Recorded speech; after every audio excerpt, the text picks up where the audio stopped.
News.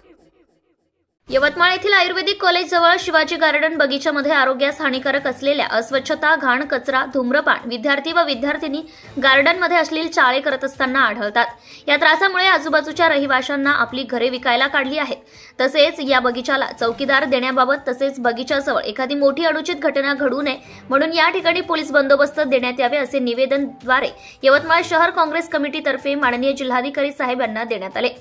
निवेदन देतेवेळी शहर अध्यक्ष काँग्रेस कमिटी यवतमाळ तथा नगर परिषद विरोधी पक्षनेता माननीय श्री चंद्रशेखर चौधरी, महाराष्ट्र काँग्रेस कमिटी सरचिटणीस श्री जावेदभाई अन्सारी, प्राध्यापक बबलू देशमुख, श्री अजय किनीकर, सरचिटणीस काँग्रेस कमिटी श्री अरुण ठाकूर, श्री अनिल चौरे, अध्यक्ष विधानसभा सोशल मीडिया काँग्रेस यवतमाळ श्री मनीष ढाले, श्री मनोज गेडा, गुरुदेव युवा संघ, श्री ललित जैन, श्री छोटू पावडे, श्री छोटू सवाई, श्री उमेश इंगळे, बबली भाई, श्री मुझफ्फर पटेल, श्री अबोली पांडे, सौ भावना फुकट निवेदन देतेवेळी उपस्थित होते।